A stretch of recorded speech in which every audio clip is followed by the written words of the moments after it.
اور اسی دن مجھ پر قرآن کا نزول پہلی وہی آئی تھی، اس لیے میں شکرانے کے طور پر پیر کا روزہ رکھتا ہوں۔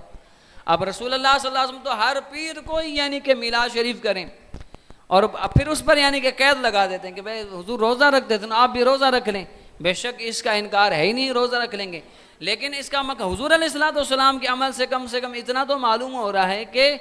حضور علیہ السلام نے خوشی اور مسرت کا اظہار فرمایا اپنی ولادت باسعادت کے معاملے میں، آپ نے خوشی کا مسرت کا اظہار فرمایا۔ پھر کسی بھی اللہ تبارک تعالیٰ کے شکرانے کے طور پر آپ صلی اللہ علیہ وسلم نے اللہ کی عبادت کا اور اللہ کی رضا کا سامان کیا۔ تو آپ بتائیں کہ اگر روزہ رکھنا اللہ رب العزت کی عبادت ہے اور اس کی رضا کا سبب ہے، تو کیا قرآن پڑھنا اللہ کی رضا کا سبب نہیں ہے؟ اللہ کی حمد بیان کرنا سبب نہیں ہے؟ یا رسول اللہ کی نعت پڑھنا اللہ کی قربت کا سبب نہیں ہے؟ یا مسلمانوں کو کھانا کھلانے کا جو ہے اہتمام کرنا، یہ اللہ کی قربت کا سبب نہیں ہے؟ یا صلاۃ و سلام پڑھنا، یہ اللہ رب العزت کی قربت کا سبب نہیں ہے؟ کوئی کیا ایسی چیز اس میں مطلب پائی جاتی ہے کہ اللہ رب العزت کی نافرمانی یا اللہ تبارک تعالیٰ سے دور کرنے یا اللہ تعالیٰ کے غضب اور جلال کا سبب بنتی ہو، سوائے اس کے کہ جو ہمارے جہلا لوگ کرتے ہیں، معاذ اللہ استغفر اللہ۔ ہمارے جہلا مطلب عوام الناس میں مطلب جب جاتی ہے بات تو پھر خرابی پیدا ہو جاتی ہے۔ لیکن ظاہر سی بات ہے، یہ ہمارے دور میں مطلب اکثر آپ کسی سے پوچھیں گے نا تو وہ کہتے ہیں یار یہ جب سے احمد رضا بریلوی آئے نا، انہوں نے میلاد کا اہتمام کیا ہے، اور مطلب وہ اتنے بددیانت اور خائن لوگ ہیں، اس قدر بدحواسی کا مطلب شکار ہیں کہ آج مطلب میں آپ کو جو بات کہی ہے نا کہ جو میلاد میں مطلب میلاد شریف میں عوام الناس کی وجہ سے یا جہلا کی وجہ سے یا بدتمیز لوگ اس میں آ جاتے ہیں، تو وہ اپنی خواہشات نفسانیہ کی مطلب وہ تسکین کر رہے ہوتے ہیں، اس کو میلاد کا نام دے رہے ہوتے ہیں۔ تو یہ مطلب آج میں نہیں کہہ رہا ہوں، یہ علامہ ابن حجر عسقلانی رحمۃ اللہ تعالیٰ 9ویں صدی ہجری میں آپ نے یہ بات لکھی ہے کہ ہمارے دور میں میلاد کا اہتمام ہوا کرتا ہے، لیکن اس میں کچھ خرابیاں بھی پائی گئی ہیں۔ جب عوام کے ہاتھ میں معاملہ جاتا ہے تو عوام اپنے حساب سے پھر اس میں خرابیاں مطلب یہ کہ وہ ثواب سمجھ کر، میں ایک مسئلہ آج پڑھ رہا تھا اعلیٰ حضرت رحمۃ اللہ علیہ کے حوالے سے، تو آپ نے فرمایا کہ بعض مرتبہ شیطان ہم پر اس طرح سے حملہ کرتا ہے کہ جی ہمیں کسی عبادت کا جھانسا دے کر اللہ کی رضا اور اللہ تبارک تعالیٰ کے قرب کا مطلب جھانسا دے کر ہمیں کسی الٹے کام میں، اللہ کے ناراضگی والے کام میں مبتلا کرتا ہے۔ پھر اعلیٰ حضرت رحمۃ اللہ علیہ کا موضوع مسئلہ اس میں یہ تھا کہ کسی شخص کی اگر قضائے عمری نماز مطلب رہتی ہے تو وہ جو نفل پڑھ کر جو ہے اللہ تبارک تعالیٰ کو راضی کرنے کی کوشش کر رہا ہے، وہ اصل میں شیطان کے دھوکے میں ہے اور اپنی خام خیالی میں مبتلا ہے۔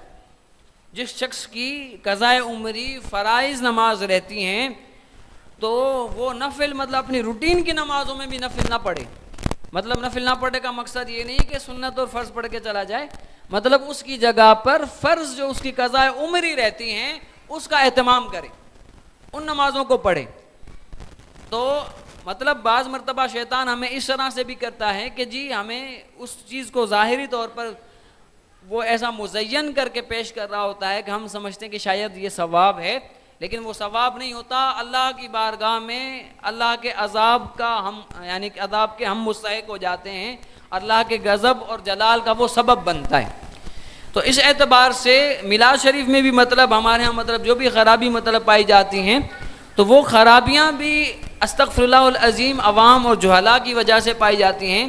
لیکن یہ کہ جو لوگ کرتے ہیں ان کو قطعی طور پر ثواب اور میلاد کا اجر عطا نہیں کیا جائے گا، بلکہ اللہ کے غضب کا سامنا کرنا ہوگا ان لوگوں نے۔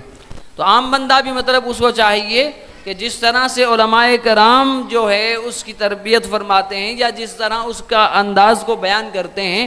اس کو سمجھیں۔ اگر مطلب نہیں سمجھیں گے تو پھر آپ نفس کی تزکیہ کر لیں گے اور اللہ کے یہاں پر پھر آپ کو جواب دینا ہوگا۔ اور سب سے بڑی خرابی کہ آپ کی وجہ سے متقی پرہیزگار علماء لوگوں پر بھی جو اعتراضات ہوں گے اس کا حساب بھی آپ ہی کو دینا پڑے گا۔ کہ آپ نے اپنی من مانی کیوں کی؟ مطلب آپ دیکھیں نا دنیا کے کسی کام میں مطلب ہم نہیں کرتے، کسی بھی فیلڈ میں کسی کارپینٹر کے پاس جائیں یا کارپینٹر کو ہم لے کر آ جائیں کہ جی آپ ہمارے گھر کے دروازے کھڑکیاں بنا دیں، تو 3 دن کام کرنے کے بعد ہم اس کو انسٹرکشن دینا شروع نہیں کر دیتے۔ یہ ہمارے دین میں مطلب بہت ساری خرابیاں لوگوں میں آ جاتی ہیں کہ جب مطلب اللہ اگر ان کو پیسہ دے دے کہ بھئی محفل میلاد پہ اگر پیسہ لگا دیا، مسجد بنانے پہ لگا دیا، خیر کے کسی بھی کام لگا دیا، تو کبھی کبھار پھر انسان کو شیطان اتنا بہکا دیتا ہے، کہتا ہے کہ بھئی یہ جب کام سارا میں نے کیا، اہتمام میری طرف سے، تو اب میں جس طرح چاہوں گا ویسا ہی ہونا چاہیے۔ مطلب میں یہاں پر حاضر ہوا تو ایک بات اصلاح کی خاطر میں عرض کر رہا ہوں، یہ بھائی ہمارے محترم نعت پڑھ رہے تھے، تو میں جیسے حاضر ہوا تو یہ اٹھ رہے تھے، مطلب یہ قطعی طور پر نہیں ہونا چاہیے۔ مطلب میں تو بالکل طالب علم سا ہوں، میری کوئی اتنی حیثیت نہیں ہے، لیکن اگر کوئی دنیا کا بھی کوئی مفتی اعظم مطلب عالم اسلام ہو نا، تو وہ بھی آ جائے تو آپ رسول اللہ کی نعت پڑھیں تو یہ حضور کی نعت کا احترام اس سے زیادہ ہے،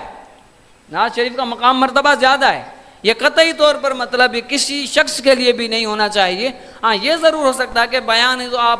مختصر اشعار پڑھ دیں، آپ نے زیادہ پڑھنا تھا آپ اس کو مختصر کر دیں، یہ ٹھیک ہو سکتا ہے، لیکن یہ کہ نعت ہی چھوڑ کر مطلب آپ اڑ جائیں، یہ مطلب ادب کے خلاف ہے۔ مطلب نعت کا مقصود قطعی طور پر یہ نہیں ہونا چاہیے کہ یہاں کون آ رہا ہے، کون سن رہا ہے اور کس کی توجہ کہاں ہے۔ آپ کی یہ ہونی چاہیے کہ میں رسول اللہ کی بارگاہ میں حاضری پیش کر رہا ہوں، میری حاضری کا انداز کیسا ہونا چاہیے جو حضور کی بارگاہ میں مقبول ہو جائے، ہمارے لیے مطلب یہ انداز ہو۔ تو محفل میلاد بھی مطلب ایسی ہونی چاہیے جو رسول اللہ صلی اللہ علیہ وآلہ وسلم کی بارگاہ سے آپ کو انعام و اکرام عطا کیا جائے۔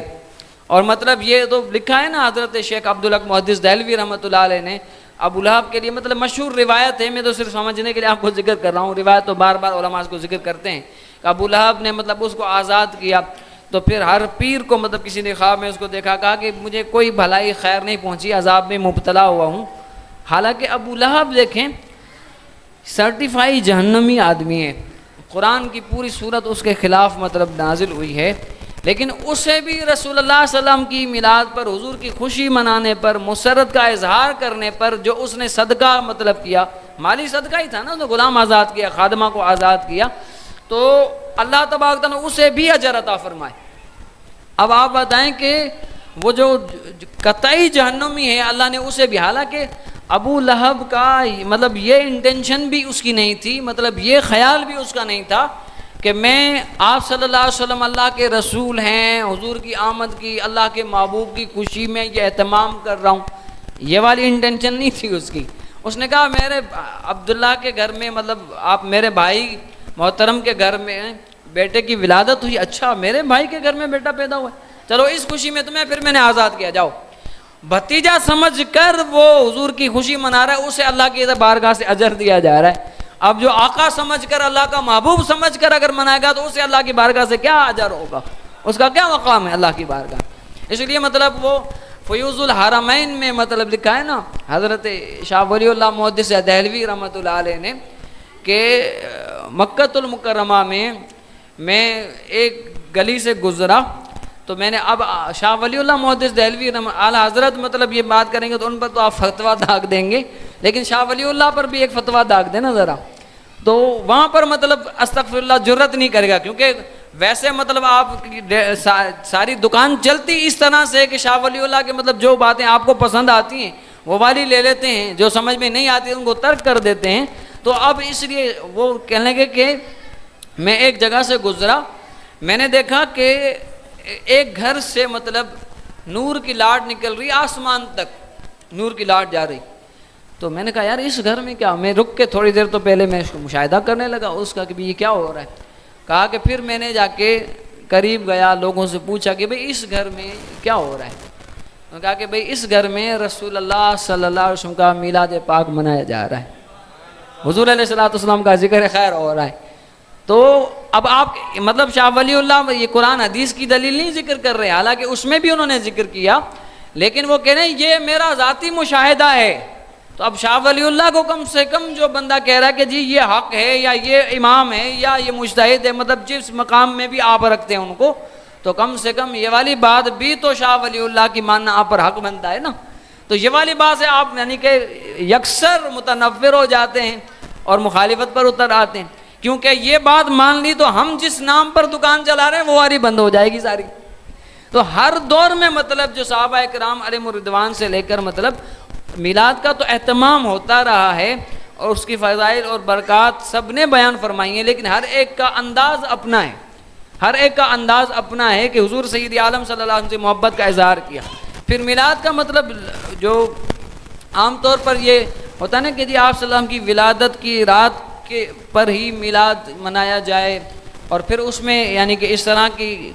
کنفیوژن کریٹ کر دیں گے کہ جی آپ صلی اللہ علیہ وسلم کی آمد کے بارے میں بہت سارے اقوال ہیں، بعض نے کہا کہ جی آپ صلی اللہ علیہ وسلم کی ولادت 3 تاریخ کو ہے، بعض نے کہا کہ جی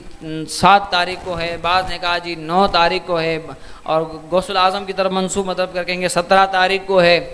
اب ٹھیک ہے جی، مطلب غوث الاعظم نے بھی اگر بنیۃ الطالبین میں یہ 17 لکھ دی ہے، تو اس میں تو محدث انداز جو ہوتا ہے نا کہ کسی بھی محقق کا، تو وہ اسی طرح کا انداز ہوتا ہے۔ اعلیٰ حضرت کی طرف اکثر یعنی کہ ایک منسوب کرتے ہیں کہ جی امام احمد رضا قادری رحمۃ اللہ علیہ نے، اہل سنت و جماعت کے امام، بریلویوں کے امام نے لکھا ہے کہ آپ صلی اللہ علیہ وسلم کی ولادت باسعادت 8 ربیع الاول ہے، اور فتح ورزویہ میں اعلیٰ حضرت نے لکھا ہے۔ لیکن بددیانتی اور خیانت کا معیار ان کا دیکھیں یہ ہوتا ہے کہ اعلیٰ حضرت نے مطلب یوں لکھا ہے کہ ایک محقق ہوتا ہے جب تحقیق کرتا ہے تو تاریخ میں جتنے بھی مطلب جو اس سے پہلے ثقہ لوگ ہوتے ہیں ان کے اقوال کو ذکر کرتا ہے۔ مطلب کہا کہ امام بخاری نے فرمایا کہ جی حضور علیہ السلام کی ولادت باسعادت 12 ربیع الاول کو ہے، امام مسلم نے کہا کہ جی نہیں 13 ربیع الاول کو ہے، جی امام سیوطی نے کہا کہ جی 14 ربیع الاول کو۔ مطلب یہ محقق کا کام ہوتا ہے کہ پہلے سب کے اقوال ذکر کرتا ہے،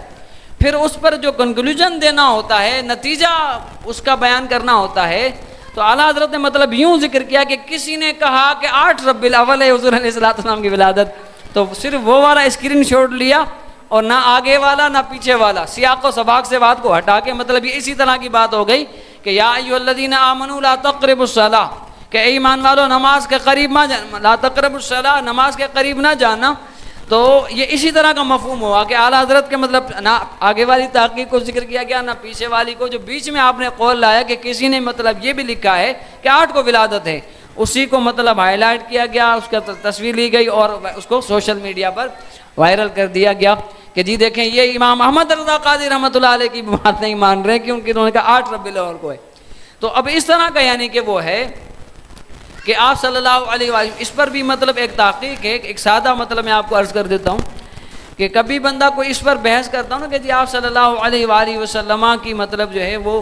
9 تاریخ ہے آپ صلی اللہ علیہ وسلم کی ولادت، تو آپ اسے سادہ مطلب ایک کر لیں کہ آپ صلی اللہ علیہ وسلم کی جو 10 ہجری مبارکہ میں آخری یعنی کہ ظاہری سال مبارکہ تھا آپ کا، تو آپ نے حج ادا فرمایا جو ہے اس ذی الحج مہینہ، پھر اس کے بعد محرم کا مہینہ، اور اس کے بعد جو ہے سفر کا مہینہ، یہ 3 مہینے مطلب گزرتے ہیں۔ اب ان تینوں مہینوں کو آپ چاروں کنڈیشنز اپلائی کر دیں اس پر، ہر صورت میں یعنی کہ آپ صلی اللہ علیہ وسلم کا جو وفات مبارکہ بعد مطلب اس طرح سے اعتراض کرتے ہیں کہ حضور اسلام کی وفات 12 ربیع الاول کو ہے، تو آپ اس کی چاروں کنڈیشنز اب اگر اپلائی کر دیں، مطلب تینوں مہینوں کو آپ 30 کا بنا دیں تو بھی حضور کی وفات جو ہے وہ 12 ربیع الاول کو نہیں بنے گی، اور تینوں مہینوں میں سے 2 کو 29 بنا دیں پھر بھی نہیں بنے گی، 2 کو 30 بنا دیں، 1 کو 29 بنائیں پھر بھی نہیں بنے گی۔ تو مطلب اس طرح سے ایک مطلب شعبدے بازی کی جاتی ہے کہ کسی طریقے سے میلاد سے روکا جائے۔ باقی یہ بنیادی طور پر الحمدللہ تعالی امت میں مطلب جمہور یا اجماع یا اکثریت کی یہی رائے ہے کہ حضور علیہ السلام کی ولادت باسعادت 12 ربیع الاول کو ہے، اس میں کوئی وہ نہیں۔ لیکن اگر کوئی بندہ اس سے بھی مطلب اجتناب کرتا ہے اور لوگوں کو متنفر کرنے کی کوشش کرتا ہے تو اس کے لیے بڑا سادہ سا فارمولہ ہے کہ آپ کہیں کہ جی اگر آپ کے نزدیک میلاد النبی صلی اللہ علیہ وسلم 9 تاریخ کو ہے تو آپ ذرا 9 کو اہتمام کر لیں، ہم بھی شریک ہو جائیں گے، ہم 12 کو کریں گے، آپ آ جائیں ہمارے پاس۔ آپ دیکھیں اس کا مرض کبھی ختم ہی نہیں ہوگا، پھر وہ کہیں نہیں مقصد، پھر اصل بات پر آ جائے گا، نہیں اصل مسئلہ یہ ہے کہ یہ بدعت ہے، یہ فلاں ہے۔ بھئی آپ تو کہہ رہے تھے 12 کو نہیں ہے اس لیے نہیں منا رہا میں، تو ہم آپ کی بات مانتے ہیں نا۔ آپ اگر کہیں 27 رمضان کو ہے نا اس دن میلاد کر لیں، ہم اس دن شامل ہو جائیں گے، ہمیں تو کسی دن سے کوئی کیونکہ میلاد تو آپ صلی اللہ علیہ وسلم کا ولادت باسعادت تو 12 ربیع الاول کو ہوئی، لیکن میلاد شریف کی محفل تو جب چاہیں آپ رکھیں، آپ کے لیے خیر اور بھلائی کا باعث ہے وہ، اللہ رب العزت کی طرف سے آپ پر انعام اور اکرام ہے وہ، ہر لحاظ سے مطلب۔ تو بہرحال یہ میلاد شریف کے حوالے سے میں نے آپ کو عرض کیا، قرآن عظیم کے آیات مبارکہ میں، آپ صلی اللہ علیہ وسلم کی احادیث مبارکہ میں صحابہ کرام علیہم الرضوان کے جو معمولات تھے، یا آپ رضوان اللہ تعالی علیہم اجمعین حضور علیہ السلام کی طرف رغبت رکھتے تھے، وہ ہر محفل مطلب ان کی میلاد محفل ہوتی تھی کہ کسی محفل میں بھی ہو سکتا ہے کہ صحابہ کرام بیٹھے ہوں، رسول اللہ کا ذکر خیر نہ ہوتا ہو، حضور کی بات نہ ہوتے ہو، حضور کے فضائل نہ بیان ہوتے ہوں۔ تو بہرحال یہ ذکر کیا میں نے۔ اب تھوڑا مختصر سا یعنی کہ ختم نبوت کے حوالے سے حضرت نے مجھے فرمایا تھا، تو ختم نبوت کا مسئلہ مطلب دور حاضر میں اس قدر اہم ہے کہ مسلمان اس سے غفلت برت رہے ہیں۔ ہمارے مسلمان اور بالخصوص مطلب اہل سنت کا مسئلہ یہ ہے کہ علماء کی طرف مطلب رغبت ان کی کم ہے، اور جو ہے وہ بس معمولات میں ایک چیز یہ بھی اللہ کا فضل ہی ہے کہ بھئی ایک بندہ اگر ایصال ثواب کر رہا ہے، یا میلاد منا رہا ہے، یا 40واں یا تیجا یا مزار شریف پر حاضری ہے، یا الصلاۃ والسلام پڑھ رہا ہے، اگر یہ بھی اللہ کا فضل ہی ہے کہ ہمارے دادا نے مطلب یہ کیا تھا، ہمارے والد بھی یہ کرتے تھے، ہم بھی کرتے ہوئے آئے، یہ اللہ کی مہربانی ہے الحمدللہ تعالی۔ لیکن یہ ضرور ہے کہ دیکھیں اگر آپ ہمارے دادا نے کیا تھا اور ہمارے والد نے کیا تھا، یہ ہم تک صحیح بات پہنچ گئی،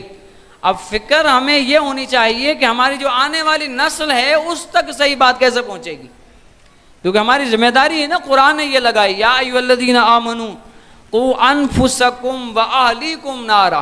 کہ ہر ایک مسلمان کو یہ رب تبارک تعالیٰ نے فرمایا کہ جو بھی ایمان والا ہے اس پر لازم ہے کہ وہ خود بھی جہنم سے بچے اور اپنی آنے والی نسل کو بھی، اپنی آل کو بھی، اولاد کو بھی جہنم سے بچائے۔ یہ ذمہ داری ہے اس کی کہ اللہ تبارک تعالیٰ کی طرف سے اس تک جو ایمان پہنچا، حضور کا فرمان ہے کہ بلغوا انی ولو آیہ، پہنچا دو، اگر تمہیں میری طرف سے ایک بھی کوئی بات پہنچی ہے تو آپ آگے پہنچا دیں۔ تو حضور علیہ السلام کی ختم نبوت پر جس قدر مطلب اس نازک دور سے ہم گزر رہے ہیں، اور جتنے مطلب اغیار ہیں اور دوسری مطلب اندرونی اور بیرونی قوتیں بھی مطلب اس پر وقتاً فوقتاً کچھ نہ کچھ اپنی خباثت ظاہر کرتی رہتی ہیں، تو ہمیں اس معاملے میں چاق و چوبند رہنا چاہیے کہ ہم ختم نبوت کے مسئلے آیات ختم نبوت کا یعنی کہ پتہ ہے، ان میں ان کا یعنی کہ بیان ہے۔ لیکن ایک آیت مبارکہ ہے سورہ احزاب شریف کی، اس میں واضح طور پر قرآن پاک میں اللہ رب العزت نے حضور علیہ السلام کی ختم نبوت کو بھی بیان فرمایا، اور آپ صلی اللہ علیہ وسلم کی شان اقدس کو بھی بیان فرمایا۔ اعلیٰ حضرت رحمۃ اللہ علیہ نے لکھا نا کہ وہ مطلب آپ کا شعر ہے کہ نہ رکھی گل کے جوش حسن نے گلشن میں جا باقی، چٹکتا پھر کہاں کوئی گنچا باغ رسالت کا، یعنی کہ آپ سید عالم نور مجسم شفیع معظم صلی اللہ علیہ وآلہ وسلم کی تشریف آوری، اور آپ صلی اللہ علیہ وآلہ وسلم کی رسالت اور نبوت کا وہ فیض ہے کہ جب آپ گلشن میں تشریف لائے تو اس کے بعد نہ اس سے بہتر مطلب کسی کی خوشبو ہو سکتی تھی، نہ اس سے بہتر کسی کی رنگت ہو سکتی تھی، نہ اس سے بہتر کسی کا حسن اور اس کا جو ہے کمال ہو سکتا تھا، جب حضور کا پھول مبارک جو ہے مطلب حضور کی صورت میں جو نبوت کے گلشن، حضور کا پھول کا پودا یا حضور کا مختصر سا میں آپ کو عرض کرتا ہوں، ویسے تفصیل تو مطلب بہت بات ہو سکتی تھی، لیکن اللہ رب العزت نے دیکھیں کہ کس انداز حضور سید عالم صلی اللہ علیہ وسلم تم میں سے کسی کے والد نہیں ہیں، اور فرمایا کہ جب آپ صلی اللہ علیہ وسلم کے لیے یہ لفظ فرمائے گئے نا کہ ما کان محمد ابا احد من رجالکم، کہ تم میں سے کسی کے والد نہیں ہیں۔ اب علماء نے اس پر کلام کرتے ہوئے فرمایا ہے مفسرین نے کہ اللہ نے یہاں پر والد کی نفی فرمائی نا، تو کسی اللہ رب العزت نے فوراً پھر یہ بات فرمائی کہ وَلَٰكِن رسول اللہ و خاتم النبی، مطلب بظاہر ایسا لگتا ہے کہ موضوع چینج ہو گیا کہ آپ صلی اللہ علیہ وسلم کسی کے والد نہیں ہیں۔ اچھا، یہ جو والد نہیں ہیں یہ بھی کسی خاص پس منظر میں آپ صلی اللہ علیہ وسلم کے لیے بات کہی گئی تھی کہ حضرت زید بن حارثہ رضی اللہ تعالی عنہ نے اپنی زوجہ محترمہ حضرت زینب بنت جہش رضی اللہ تعالی عنہا کو طلاق دی تھی. پھر اللہ رب العزت نے حضور علیہ الصلوۃ والسلام کا نکاح حضرت زینب بنت جہش کے ساتھ فرما دیا تھا. تو اب کفار مکہ تھے یا منافقین مطلب یا مدینہ میں مطلب مکہ کا دور نہیں تھا، یہ مدنی صورت ہے. تو مدینہ کے دور میں مطلب یہ ہے کہ منافقین نے یہ افواہ اڑائی کہ بھئی محمد رسول اللہ صلی اللہ علیہ وسلم نے معاذ اللہ اپنے بیٹے کی جو اہلیہ ہیں ان سے نکاح کر لیا ہے، حالانکہ حضور علیہ السلام کے منہ بولے بیٹے تھے. تو قرآن نے مطلب یہ بات سمجھانا چاہیے تھی کہ بھئی جو منہ بولا بیٹا ہوتا ہے وہ اصل بیٹے کے حکم میں نہیں ہوتا. ہمارے دور میں بھی مطلب اکثر لوگ کرتے ہیں، اور یہ بہت بڑی مطلب اس پر وعید ہے کہ لوگ کیا کرتے ہیں، کسی کو ایڈاپٹ کر لیا، گود لے لیا، کسی کو لے پالک بچہ رکھا، تو اس کو اصل بیٹے کی طرح ٹریٹ کر رہے ہوتے ہیں کہ بھئی یہ بیٹا ہے ہمارا، اس کو جائیداد میں سے بھی حصہ دیتے ہیں. بعض بے وقوف کا نام بھی استغفر اللہ چینج کر دیتے ہیں، مطلب جو اصل والد کا نام تھا نا وہ ہٹا دیتے ہیں، جس نے پالا پوسا ہے، پرورش کی ہے، گود لیا ہے، وہ اپنا نام دے دیتا ہے اسے. حضور علیہ الصلوۃ والسلام نے فرمایا کہ جنت کی خوشبو تک نہیں سونگے گا جس نے اپنا یعنی کہ نام اس طرح سے چینج کیا، اپنے والد کا نام. بچے کا تو قصور نہیں ہوگا، ظاہر سی بات ہے، تو یہ وعید کس کی طرف چلے جائے گی؟ جس نے ایسا کیا ہے اس کے ساتھ. تو اس لیے بہرحال یہ ہے کہ اللہ رب العزت نے یہ جو مطلب ایک جو اہلانہ رسم چلتی ہوئی آ رہی تھی حضور آپ صلی اللہ علیہ وسلم کے ذریعے سے، کیونکہ حضور آخری نبی تھے، اس آیت کا عنوان بھی آخری نبی ہے، تو حضور آخری نبی ہیں، تو حضور کے ذریعے سے اس جاہلانہ رسم کا بھی قلع کما اللہ تعالیٰ نے فرمانا تھا.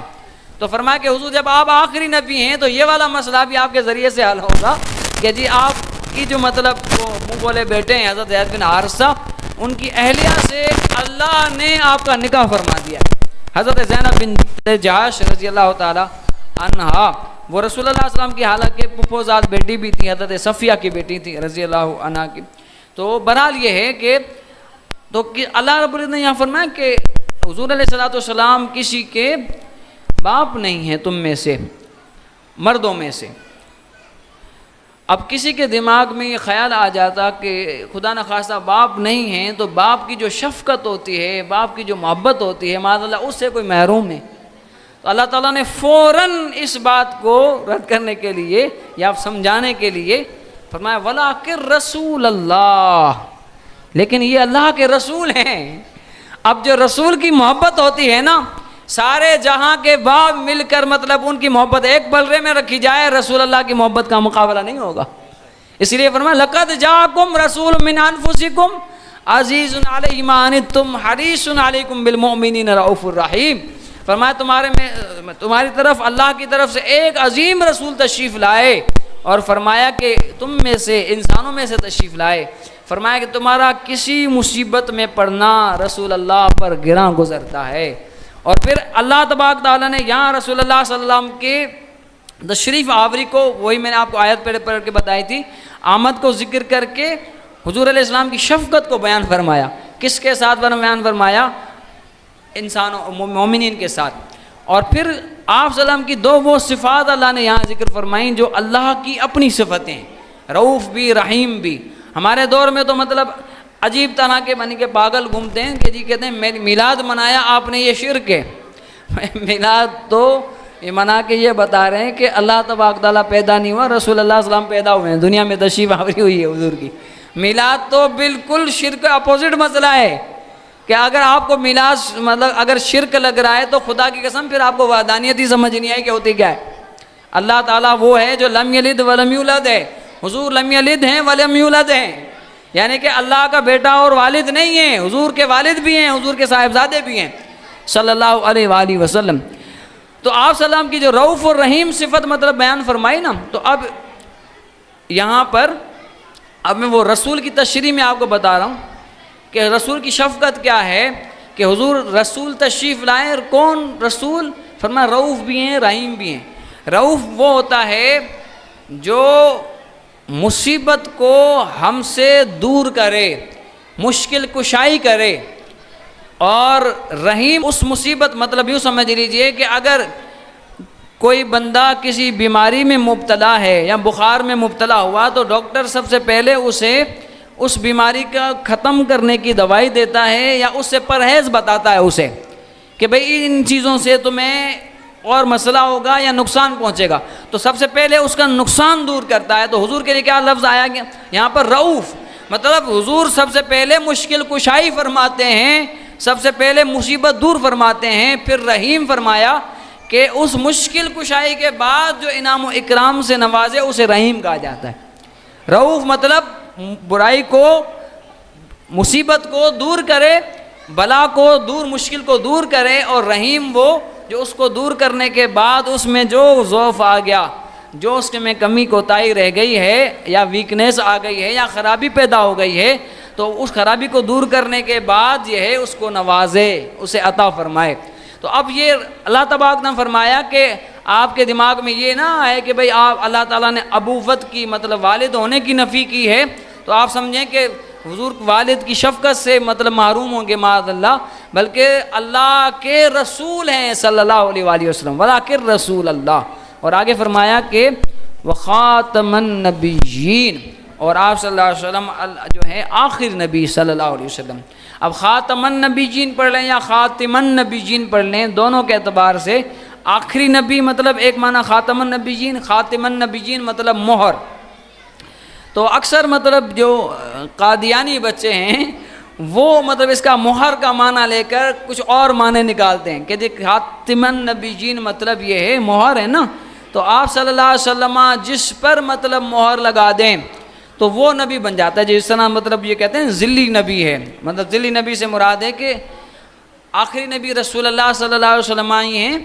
حضور علیہ السلام کا پرتو ہے، حضور علیہ السلام کا سایہ ہے۔ بے وقوفو جاہلو، رسول اللہ کا اس وقت جو ہے جب حضور کا جسد مبارک ظاہری طور پر دنیا میں موجود تھا، حضور کا سایہ اس وقت ہی نہیں ہوا کرتا تھا، تو یہ 1400 سال بعد کے سایہ نکل کے آ گیا، استغفر اللہ العظیم۔ تو مطلب یہ جہالت جب بندہ پر سوار ہوتی ہے تو پھر ہر حد پار کرتا ہوا جاتا ہے۔ تو اب اللہ رب العزت نے دیکھیں پہلے فرمایا کہ ولیکن رسول اللہ، لیکن وہ اللہ کے رسول ہیں اور آخری نبی ہیں۔ اب آپ اس بات کو سمجھیے گا ذرا غور سے کہ حضور علیہ السلام کو آخری نبی فرمایا اور پیچھے جو کلام کیا لیکن اللہ کے رسول ہیں۔ بھائی کلام کبھی بھی ہوتا ہے تو ہمیشہ کلام میں جو ہے ربط ہوتا ہے اور کلام کا نظم جو ہے نا وہ ٹوٹتا نہیں ہے۔ مطلب اگر کسی شخص کے لیے آپ کہہ رہے ہوں کہ جی حضرت علامہ مولانا مفتی منیب الرحمان صاحب بہت اچھے سائنٹسٹ ہیں، اگر آپ اس طرح سے کلام کریں تو کہوں گے یار یہ آپ نے کہا علامہ مولانا مفتی ہیں تو سائنٹسٹ کیسے آ گیا؟ یہ اللہ نے فرمایا کہ رسول ہیں میرے، پھر اللہ نے فرمایا کہ آخری نبی ہیں، ہونا چاہیے تھا نا ولیکن رسول اللہ وخاتم المرسلین، وخاتم النبیین کیوں آیا لفظ؟ ورنہ اگر خاتم النبیین آ رہا تھا تو پیچھے بھی یوں آتا ولیکن نبی اللہ وخاتم النبیین، اللہ کے نبی ہیں اور آخری نبی ہیں۔ لیکن آپ دیکھیں اس کا ربط بن نہیں رہا، نظم بن نہیں رہا آیت کا، ولیکن رسول اللہ، لیکن اللہ کے رسول ہیں۔ اس کا مقصد ہے کہ جب حضور کو انٹروڈیوس کروایا گیا، حضور کا تعارف کرایا گیا، کیونکہ جو نبی ہوتا ہے وہ اور رسول اس میں فرق یہ ہے کہ رسول ایک درجہ نبی سے بڑا ہوتا ہے، ہر نبی رسول نہیں ہوتا لیکن ہر رسول نبی ضرور ہوتا ہے۔ ہر ماسٹر کیا ہوا بندہ انٹر پاس ہوا کرتا ہے لیکن ہر انٹر کیا ہوا بندہ ماسٹر نہیں کیا ہوا ہوتا، تو رسول کا درجہ اونچا ہے، نبی کا درجہ نیچے۔ تو اللہ رب العزت نے فرمایا کہ یہ تعارف کے اعتبار سے یہ اونچے ہیں، اور حضور علیہ السلام کی خاتم النبیین نے، حضور علیہ السلام کی تشریف آوری نے اس قدر تلافی کی ہے، اس قدر فیض عام فرمایا ہے کہ قیامت تک جو ہے رسول تو کیا نبی بھی نہیں آ سکے گا، مطلب ان کے برابر والا تو کیا ان سے نیچے والا بھی نہیں آئے گا۔ اب یہ آیت مبارکہ میں اب آج آپ دیکھیں یہ مسلمہ کذاب ہو، اسود انسی ہو، یا سجا نام کی عورت ہو، یا یہ کانا دجال مرزا قادیانی ہو، آپ دیکھیں ہر بندے نے تقریباً یہی دعویٰ کیا کہ ہم نبی ہیں، میں نبی ہوں۔ ان کو کہیں بدبختو یہی بات تو اللہ نے کہہ رکھے وخاتم النبیین، حضور کے بعد نبی نہیں آنا۔ تو اللہ نے دماغ بھی بند کر دیا ان کے، مطلب جو یہ دعویٰ کر رہے ہیں اللہ پہلے منع فرما رہا ہے اس بات سے۔ تو بہرحال یہ ہے کہ آپ سید عالم نبی نور مجسم شفیع معظم صلی اللہ علیہ وآلہ وسلم کی جو ختم نبوت ہے وہ ایسا ہی بنیادی عقیدہ ہے جو اللہ تعالیٰ کی وحدانیت کا ہے، تمام انبیاء کی رسالت اور نبوت کا ہے، تمام کتابوں اور آخرت اور فرشتوں کا جو ایمان کا مسئلہ ہے، یہی آپ صلی اللہ علیہ وسلم کی ختم نبوت کا مسئلہ ہے کہ آپ صلی اللہ علیہ وسلم کو آخری نبی مانا جائے۔ اور یہ ہم پر مطلب لازم ہے کم سے کم جو ہے آپ صلی اللہ علیہ وسلم کی ختم نبوت کا مطلب ذکر ہم اپنے گھر میں کریں، بچوں کو سمجھائیں ہر لحاظ سے۔ کسی نے خدا نخواستہ معاذ اللہ استغفر اللہ کسی بھی دنیاوی غرض سے یا کسی لاشعوری طور پر بھی حضور علیہ السلام کو آخری نبی ماننے سے انکار کیا تو وہ بندہ دائرہ اسلام سے فوراً خارج ہو جائے گا، لاشعوری طور پر بھی مطلب وہ انکار کرے۔ تو اس لیے اس قدر یہ عام ہے۔ اللہ تبارک تعالیٰ سے دعا ہے کہ جو حق بیان ہوا وہ اللہ کی توفیق سے تھا، اللہ اس سے قبول فرمائے، جو کمی کوتاہی رہی وہ ہمارے نفس کی طرف سے تھی، اللہ اس سے معاف فرمائے۔ وما علینا الا البلاغ۔